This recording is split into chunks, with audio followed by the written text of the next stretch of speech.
السلام عليكم.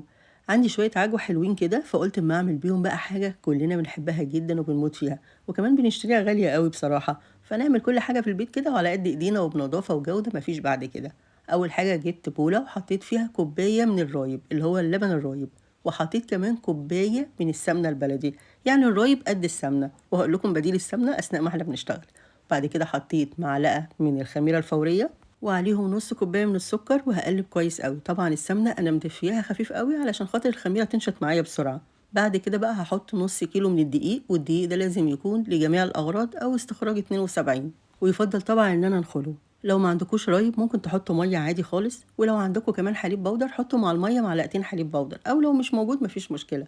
السمنة البلدي ممكن تستغنوا عنها وتعملوا سمن نباتي، بس يعني يا ريت تحطوا ذرة فانيليا مع السمنة النباتي، لكن أنا بصراحة عشان السمنة البلدي بحبها وبحب ريحتها ما بحطش فانيليا.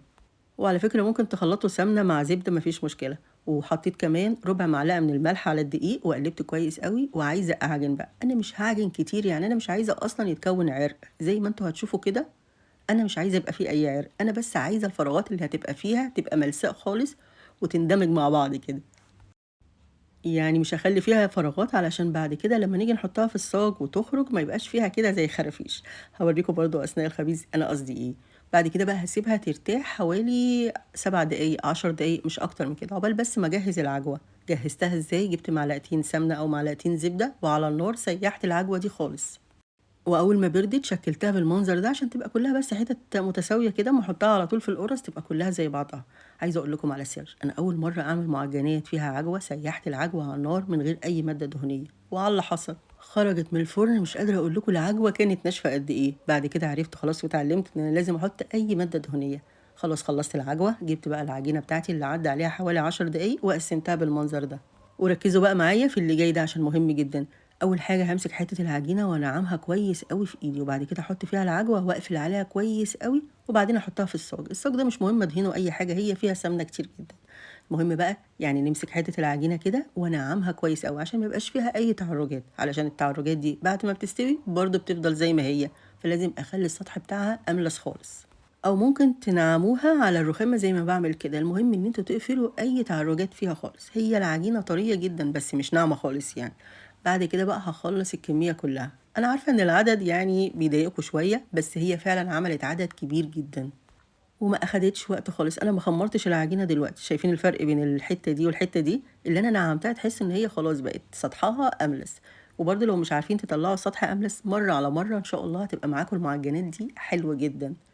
شايفين الكمية؟ مش قادرة أقول لكم بقى فظيعة. هاسيبها بقى تخمر مش أقل من نص ساعة، ساعة إلا ربع، وبعد كده هادخّلها الفرن درجة حرارته عالية، هتقعد حوالي تِلت ساعة. أنتم تراقبوا المعجنات بتاعتكم عشان درجة حرارة الفرن بتختلف من نوع للتاني. وأول ما تلاقوها من تحت بدأت تحمر شغّلوا الشواية على الهادي كده لحد ما الوش كمان يحمر، وأول ما تخرج غطّوها. المعجنات بصفة عامة عايزة الحرارة العالية، علشان خاطر لو اتحطت في حرارة متوسطة ممكن تنشف منكم، وهو ده اللي بيبقى السر بتاع إن المعجنات بتاعة الأفران أو المخابز بتبقى طرية.